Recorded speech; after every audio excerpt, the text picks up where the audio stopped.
Madam Witness, ayon sa COA Circular 2015-01, pagdating sa disbursement ng confidential fund, ang authorized lang dapat talaga yung head ng agency or yung designated person ng agency na yon. You agree? And in this case, ang SDO is Edward Fajarda. Alam na natin, kanina pa natin pag-usapan. Correct? Yes.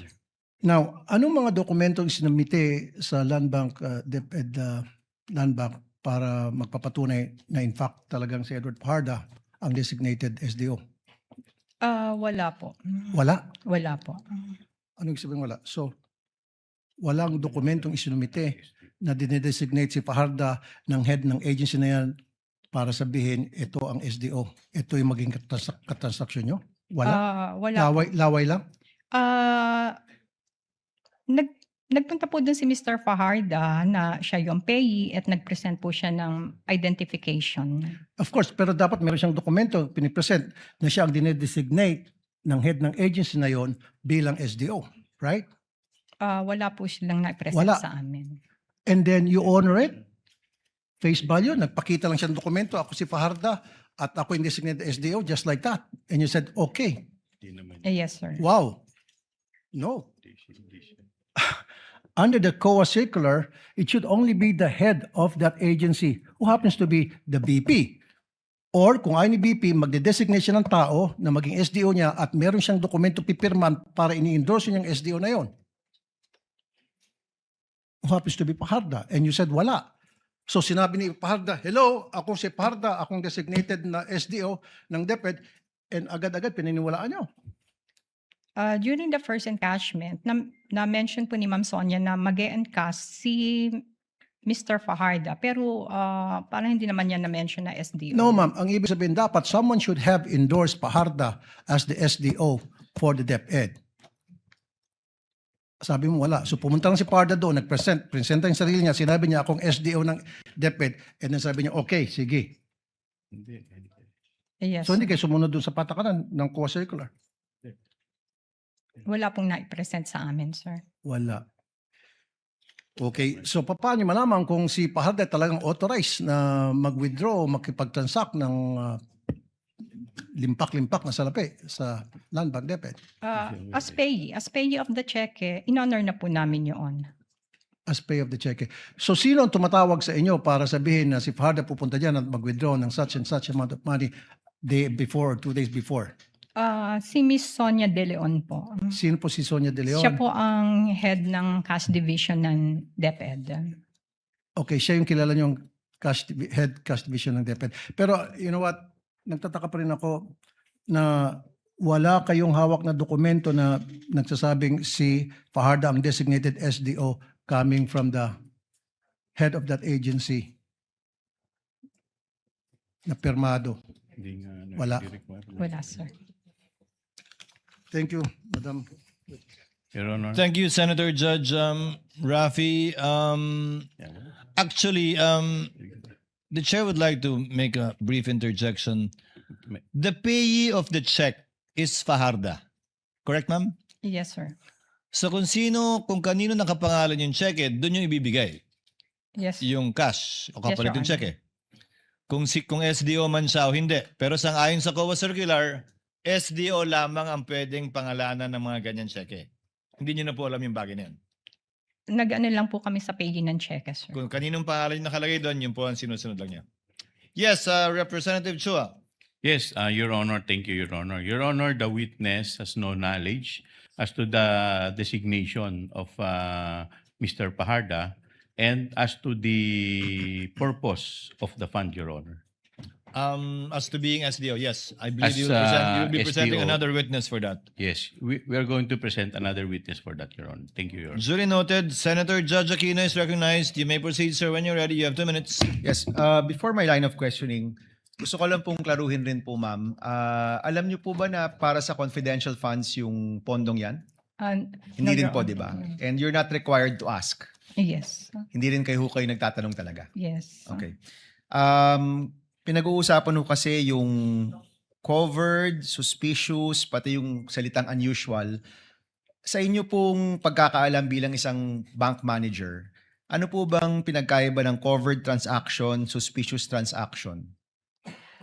Ang covered transaction po is automatic po yung inire-report sa AMLC. May system po ang Land Bank na ang mga transactions ng bangko na in excess of 500,000 ay automatic na naka-report. Ang suspicious transaction naman po ay pagka mayroon kaming nakita kay malaking amount, kay maliit, basta parang doubtful yung transactions. Kailangan po namin i-report sa STR. Okay, Suspicious so transaction. yung covered transaction po, tama po ba na walang human intervention ito? Sa sistema lang po ito?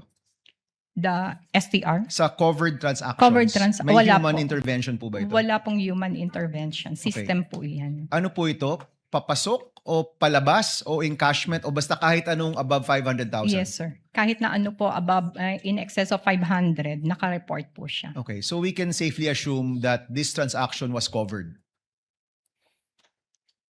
Well, you don't want to deduce that, no? Ayaw niyo pong sabihin. Yes. Yung suspicious, sino po ang nagde-determine na suspicious ang isang transaction? Who determines that? Sa amin po, sa branch, pagka po may napansin kami, ako po ang nagre-report niyan din. Kayo po, wala hong ibang pwedeng mag-report or ang branch manager lang po yung pwedeng mag-report? Ako kasi yung nagre-report, ako yung nagsasign ng report. Okay. So, ito po, tinanong ko rin po ito kanina dun sa manager ng Land Bank, pero nais ko lang po marinig rin po sa inyo. Nagkaroon po ba ng suspicious reporting ng transaksyong ito sa AMLA? Hindi po kami pwedeng mag-divulge ng any information regarding sa reporting po ng STR, Okay. sir. And nasa batas naman po yan na hindi ho kayo pwedeng mag-divulge. Yes. Yung sinabi niyo po kaninang unusual, iba po yun sa suspicious? Iba po. Okay, can you help me understand ano po yung pinagkaiba ng unusual tsaka suspicious sa inyo pong perspektiba? Unusual meaning kakaiba lang yung transaction pero not necessary suspicious. Okay. Yung suspicious po, tama po ba may eksaktong definisyon yan sa mga batas natin? Yung unusual po ay inyo lang pong pakiwari? Yes, sir. Okay. And kayo po bilang branch manager, ayaw nyo pong sabihin kung nireport nyo po ito, pero sa inyo pong karanasan, lahat pong na nakikita nyong hindi pang karaniwan, nire-report nyo po ba sa AMLA? Not particularly this case, but in general? Hindi naman po. Hindi lahat ng mga unusual transaction ay nire-report namin as suspicious. Alright. Maraming salamat, Mr. Chan. Senator Judge Ejercito is recognized for his interjections. You may proceed, sir, when you're ready. You have 2 minutes. Yes, thank you, Mr. Presiding Judge. Just a clarification. Ma'am, kanina po nakikinig po ako, no? Ang nabanggit nyo, sabi nyo nga, na ilang beses sabi nyo, unusual po yung 37.5. Madalas, the transaction sa inyo pong branch ay nag-average yan 10 to 20 million. Tama ho ba? Ang aking pagkakarinig. Opo, mga nasa 10 million. So sa isang karaniwang araw, ano po yung sa inyo pong experience, ano daw po yung pinakamalaking halaga ng cash na inyo pong nailabas sa inyong sangay para po sa isang client, in this case ito pong ahensya na ang DepEd po? Ano po yung pinakamalaking amount? Ito na po ba yung pinakamalaki dahil sabi nyo kanina ay unusual? Pinakamalaki pong amount na nailabas nga po ay yung na-encash is yung 37.5. Ito na po. Opo. So ito yung nagsimula nung kailan po ito nagsimula yung ganitong withdrawals, yung ganitong kalaking amount? Anong pong February, sir? Ito na lang po, last question, Mr. Presiding Officer. Nangyayari po ba itong ganitong kalaking amount, ganito kalaking halaga na withdrawal sa ngayon? Ay, during my time, wala na po yung, yun lang pong tatlong yun. Yung tatlo lang. Well, hindi na po nasundan. Wala na po. That's all. Thank you. Thank you, Senator Judge Ejercito. If there are no other senator judges who wishes to make interventions, Chair would like to make a few.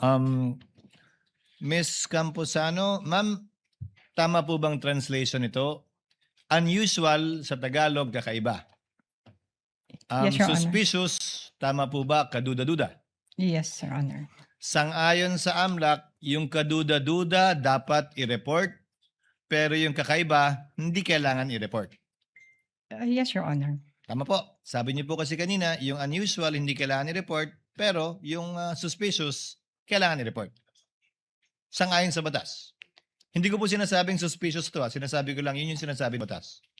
Yes, sir. Ang suspicious transaction po ay kailangan nating i-report as STR sa Mhm. AMLC. And yung unusual, kung unusual lang naman siya, but wala naman pong suspicious dun sa transaction, hindi po siya kailangan i-report. Isa na lang po katanungan, curious lang po ako. Sabi niyo po para pangalagaan ang kaligtasan ng inyong empleyado, hindi pwedeng ihatid ng sino mang empleyado ng bangko yung pinagbigyan ng pera, gaano man kalito, gaano kalaki, dahil kapag hawak niya na yon, kanya na yon. Tama po ba? Opo.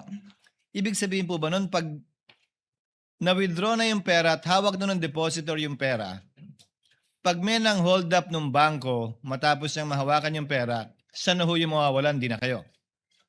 Ganun po ba yan? Hindi. Sa praktikal ang usapan.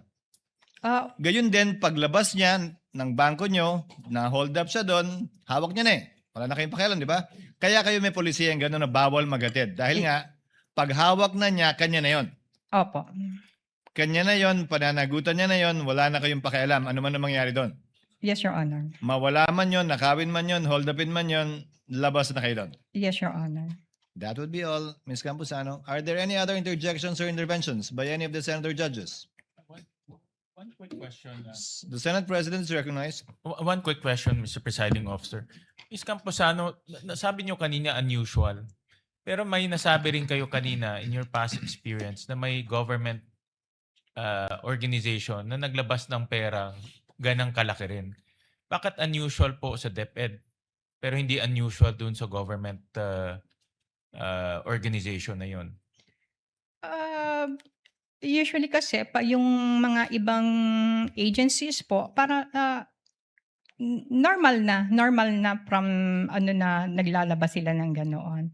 Ito pong kasi sa DepEd kaya ko po nasabing unusual is ito lang pong tatlong to ang nangyari. So in other words, doon sa ibang government agencies, madalas sila ganito kalaking amount ang lumalabas. Regular yun. Opo. Sa DepEd, hindi regular. Yes, Your Honor. Thank you, Mr. President. Senator Judge Lacson is recognized for his intervention. You may proceed, sir, when you're ready.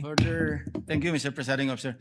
Further clarification lang, binabasa ko po yung Anti-Money Laundering Act. Wala naman pong kaduda-duda nun eh. Either covered or suspicious. Pag covered, may threshold. Maski hindi suspicious, kailangan report kung above the threshold amount, which is 500. Wala po sa batas yung kaduda-duda eh. Either it's suspicious or covered Yes. transaction.